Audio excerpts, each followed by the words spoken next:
नमस्कार दोस्तों, प्रणाम। मैं डॉक्टर रमाशंकर पचौरी। हमारा जो सुश्रुत आरोग्यम यूट्यूब चैनल के माध्यम से हम नियमित रूप से स्वास्थ्य संबंधी जानकारियाँ दे रहे हैं। आज हम रोग प्रतिरोधक क्षमता, इम्यून सिस्टम या प्रतिरक्षा तंत्र पर चर्चा करेंगे। दोस्तों, हमारा ये चैनल आपको अगर अच्छा लगता है, हमारा वार्तालाप अच्छा लगता है तो इसको लाइक करें, शेयर करें और सब्सक्राइब करें। जैसा कि हमने बताया कि इम्यून सिस्टम, प्रतिरक्षा तंत्र या रोग प्रतिरोधक क्षमता, इस पर हम आज संवाद कर रहे हैं। प्रत्येक व्यक्ति के अंदर, मानव शरीर में, जिस तरह से अन्य जो संस्थान हैं, अन्य जो तंत्र हैं, उसी तरह से एक प्रतिरक्षा तंत्र भी हमारे शरीर के अंदर होता है, जो कि हमारे शरीर के अंदर जो भी टॉक्सिटी है या हमारे शरीर पर जो रोग आक्रमण करते हैं, जो जीवाणु आक्रमण करते हैं, विषाणु आक्रमण करते हैं, उनसे हमारी रक्षा करने का प्रतिरक्षा तंत्र का, रोग प्रतिरोधक क्षमता का, या यूं कहें कि इम्यून सिस्टम का काम है। जिस व्यक्ति, यह प्रत्येक व्यक्ति के अंदर होता है और जो इम्यून सिस्टम है वो प्रत्येक व्यक्ति के अंदर जितनी क्षमता में, शरीर की आवश्यकता के अनुसार जितनी क्षमता में होता है, अगर उतनी क्षमता के अंदर विद्यमान है तो हम आने वाले जो रोग हैं, आने वाली जो बीमारियां हैं, आने वाला जो संक्रमण है, उससे अपनी रक्षा करते हैं। सरल भाषा में अपन कहें तो इसको यूं समझें कि जैसे किसी देश की सीमा के ऊपर अगर किसी दुश्मन का आक्रमण होता है तो वो देश सबसे अधिक जो कार्य करने वाले और मारक जो अपने सैनिक होते हैं उनको लड़ने के लिए भेजता है। उसी तरह से हमारे शरीर के अंदर प्रतिरक्षा तंत्र के कुछ ऐसे तत्व हैं जो कि सबसे पहले उस रोग के जीवाणु से या विषाणु से लड़ते हैं और लड़ने के बाद में हमारे शरीर के अंदर संक्रमण को नहीं आने देते हैं और हमारे ऊपर उस संक्रमण का खतरा नहीं होता। आज चूंकि पूरा विश्व, पूरा देश इस कोविड-19 कोरोना की जो वैश्विक महामारी है उससे हम संघर्ष कर रहे हैं, जूझ रहे हैं, और किस तरह से इसको दूर किया जा सके, किस तरह से इससे निजात मिले, इस प्रयास में सभी लगे हुए हैं। तो ऐसी स्थिति में जो प्रतिरक्षा तंत्र है, रोग प्रतिरोधक क्षमता है, उसका शरीर के अंदर एक बहुत ही बड़ा महत्व है।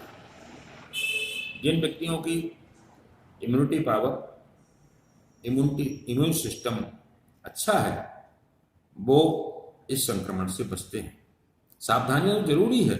सावधानियां तो जिस तरह की राज्य सरकारों ने, भारत सरकार ने जिस तरह की सावधानियां हमें बताई हैं, स्वच्छता की जो बताई हैं, स्वच्छता के विषय में जो जानकारी दी है, नियमित रूप से हाथ धोना, साबुन से हाथ धोना, सोशल डिस्टेंसिंग रखना, ये तो हमें निश्चित रूप से अपनानी होगी।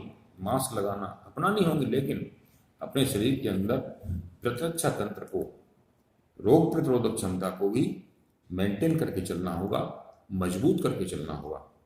तभी हम ये जो विषाणु जनित जो संक्रमण है, विषाणु जनित जो ये रोग है, इससे हम लड़ सकते हैं। मित्रों, प्रत्येक व्यक्ति के अंदर जो इम्यूनिटी सिस्टम है, ये एक प्राकृतिक प्रक्रिया है। इसमें हम सबसे पहले ये कहना चाहेंगे कि दिन भर कार्य करने के बाद में जो व्यक्ति नियमित पूरी मात्रा में नींद लेता है रात्रि को, उसका प्रतिरक्षा तंत्र मजबूत रहता है।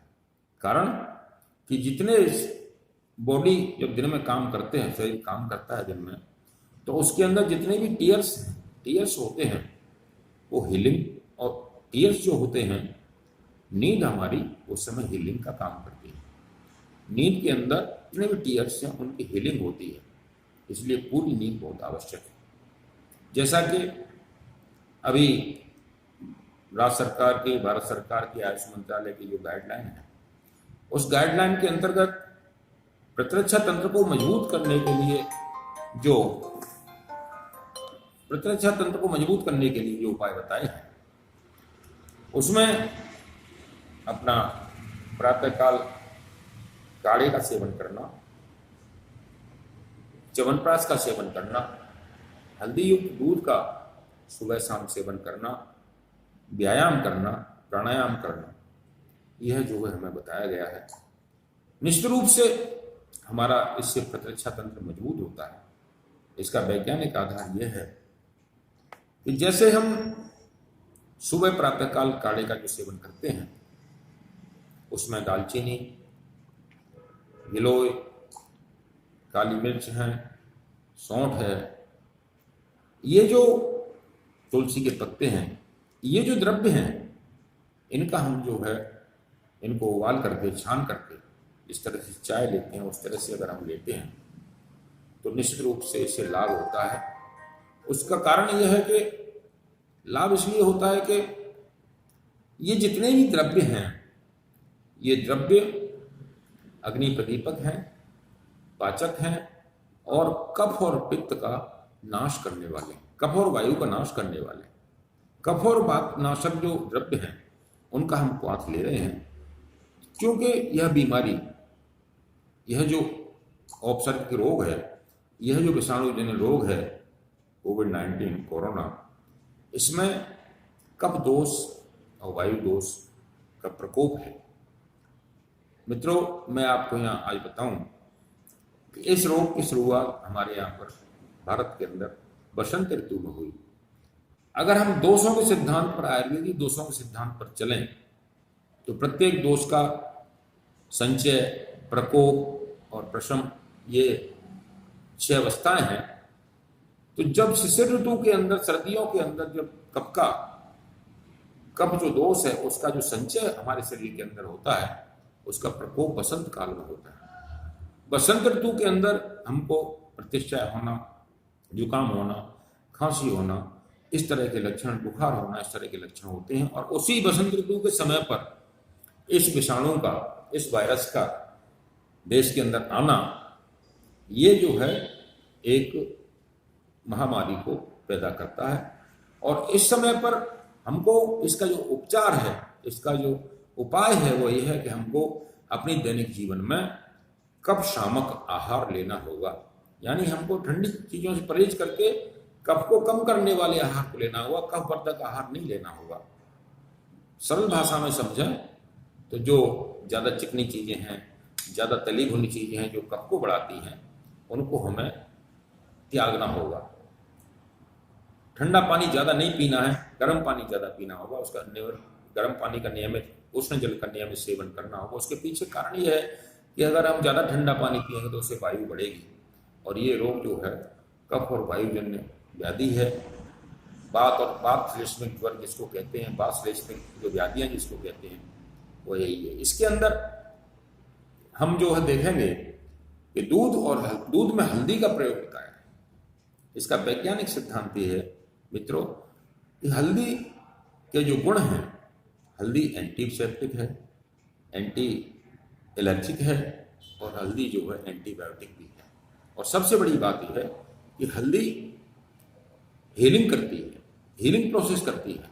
जितनी भी लेयर्स हैं, अगर कहीं कोई क्षत हो गया है, कहीं कोई किसी तरह का घाव हो गया है, कहीं विषाणु जनित अगर कोई इस तरह की कोई वैसा किसी तरह की सेप्टिक स्थिति बन रही है, तो निश्चित रूप से उसके अंदर हल्दी हीलिंग का वर्क करती है, हीलिंग करती है। एंटी एलर्जिक है, इसीलिए हमारी हल्दी जो है, हल्दी जो हम लेते हैं, वो हल्दी हमको जो है निश्चित रूप से एलर्जी से बचाती है, हमारे जो भी जीवाणुमयता है उससे बचाती है। तो इसलिए हल्दी का प्रयोग इसमें वैज्ञानिक कारण से बताया गया है। दूसरी बात मित्रों, जो हम क्वाथ नियमित रूप से ले रहे हैं, उस क्वाथ में लेने का कारण ये है, उसमें कफ शामक औषधियाँ हैं, कफ और बात शामक औषधियाँ हैं, जिसको हम नियमित लेते हैं तो हमारा प्रतिरक्षा तंत्र इससे मजबूत होता है। दूसरी बात यह कि इसमें शहद मिलाकर पीने की सलाह दी गई है। जो लोग मधुमेह के पेशेंट हैं, डायबिटिक हैं, उनको तो शहद नहीं मिलाना चाहिए, लेकिन शहद मिलाने की जो सलाह दी गई है उसका वैज्ञानिक कारण ये है कि शहद लेखन कर्म करता है। जहाँ भी कफ जमा हो रहा है उसका लेखन करके उसको लेयर को हटाता है। जो भी विषाणु के कारण जो भी कफ की लेयर जो है मजबूत हो गई है या कठोर हो गई है, उनको हटाने का काम भी, लेखन करने, क्यूरेशन करने का काम भी शहद करता है। और शहद योगवाही होने के कारण, यानी हम इसको ऐसे समझें कि शहद से लेगी दवा, शहद से के साथ में प्रयोग किएगी कोई भी औषधि हमको योगवाही यानी तुरंत असर करने वाली होती है। और शहद लेखन कर्म करता है। शहद बेस्ट हीलर भी है। कहीं भी अगर कोई क्षत है किसी प्रकार का, उसकी हीलिंग का प्रोसेस भी शहद के अंदर ऐसा गुण है कि वो शहद हीलिंग करता है। तो हम अगर इसको रात को लेते हैं और उसके बाद हम सोते हैं, तो पहली बात तो ये है कि हमारी जो नींद है वो हमारे टीयर्स जितने भी हैं उनकी हीलिंग कर रही है। सेकंड, हल्दी हमारी हीलिंग कर रही है। तीसरा, हमारा जो शहद है वो शहद लेखन और हीलिंग कर रहा है, दोनों कर रहा है, तो हम इस संक्रमण से बिल्कुल सेफ और सुरक्षित रह सकते हैं। दूसरी बात मित्रों, मैं ये आपको यहाँ एक सलाह देना चाहूँगा। यहाँ पर मेरा जो अनुभव है वो ये कहता है कि हमारा भूमि आंवला की है, भूमि आंवला जिसको कहते हैं, भूमि आंवला बहुत ही अच्छी एंटीवायरल मेडिसिन है। ये वायरल जिन व्याधियाँ जो होती हैं उनमें भूमि आंवला की अच्छा काम करता है। तो भूमि आंवला का चूर्ण आदि 3 ग्राम से 5 ग्राम तक जो है सुबह शाम ठंडे निवाए पानी से आप सेवन कर सकते हैं। और दूसरा, एक मेरा जो निवेदन है कि कांचनार जो गुगुलू है, तो गुगुलू क्या है कि गुगुलू एंटी इन्फ्लेमेटरी है, यानी शोथग्न है गुगुलू, और कांचनार भी शोथग्न है। तो जहाँ भी अगर विषाणु के कारण हमारे श्वसन मार्ग में या हमारे गले के अंदर किसी भी प्रकार का, या हमारी जो लंग्स के अंदर जितने भी जो अगर कहीं कोई शोथ की जो उत्पत्ति है, उसको कांचनार गुगुलू और भूमि आंवला की दोनों ही कम करते हैं। एक निवेदन मैं यहाँ करना चाहूँगा मित्रों कि अर्जुन का प्रयोग अगर हमें उसके लिए अपना सुरक्षा के लिए, सुरक्षा कवच के तौर पर हमको जो है अर्जुन का प्रयोग करना चाहिए, क्योंकि अर्जुन की छाल हृदय है, यानी हृदय को बल देने वाली है। हृदय को बल कैसे देती है उसका कारण ये है कि हृदय की जो हमारी ब्लड वेसल्स हैं, जो ब्लड वेसल्स जो हैं, या इसको यूँ कहें कि अपना जो हृदय की जो धमनियाँ हैं, या वहाँ पर ब्लड सप्लाई करने वाली हृदय की जो धमनियाँ हैं, और लंग्स के जितने भी ब्लड सप्लाई के जो पार्ट हैं, उनमें खून का थक्का नहीं जमने देता। अर्जुन खून का थक्का नहीं जमने देता, तो वो हमारे श्वसन क्रिया को, हमारे हृदय को भी सुरक्षित रखता है। तो इसका भी प्रयोग की मैं जो है सलाह दे सकता हूँ कि अर्जुन की छाल का चूर्ण दूध में उबाल करके सुबह और शाम 3-3 ग्राम सुबह शाम आप ले सकते हैं। चूँकि इम्यून सिस्टम एक नेचुरल प्रोसेस है, उस नेचुरल प्रोसेस को आज की तारीख में, आज के इस परिवेश में और दैनिक जीवन में परिवेश में लाने के लिए हमको अपनी दिनचर्या को, अपनी रात्रिचर्या को, अपनी ऋतुचर्या को बदलना होगा। कल हमने जो रात्रिचर्या वाली बात की थी, निद्रा का जो हमने, निद्रा के विषय पर हमने जो आपसे शेयर किया था, उसमें यही बात थी कि नींद लेने से हमारा जो दिन भर की जो टीयर्स हैं वो हीलिंग होती है, हीलिंग पार्ट है। नींद जो है हीलिंग करती है, तो उससे हम सुरक्षित होते हैं और उससे हमारे शरीर को, हमारी रोग प्रतिरोधक क्षमता को बल मिलता है। व्यायाम, जो आज हम व्यायाम के लिए हमारे पास गाइडलाइन है, योगा करें, प्राणायाम करें, उसके पीछे ये है कि हम जब प्राणायाम करते हैं तो हमारी श्वसन क्रिया, हमारा श्वसन तंत्र है वो भी मजबूत होता है। तो इस प्रकार से मैं चाहूँगा कि हमारा जो इम्यूनिटी सिस्टम है, जो प्रतिरक्षा तंत्र है, उसको हम इन माध्यमों से, इस माध्यम से, ये वैज्ञानिक आधार है, इन माध्यम से हम इस वैज्ञानिक आधार को लेकर के हम घर घर में, और ये सारी चीज़ें घर घर में उपलब्ध हैं, हर घर के अंदर ये उपलब्ध हैं। हर घर के अंदर काली मिर्च है, हर घर के अंदर सौंठ है, हर घर के अंदर जो है तुलसी के पत्ते हैं, तुलसी है, हर घर के अंदर दालचीनी है। तो ये जो काम आने वाली चीज़ें हैं, इनका एक वैज्ञानिक आधार के वैज्ञानिक तौर पर ही हमारे आयुष मंत्रालय ने इसकी गाइडलाइन जारी की हैं।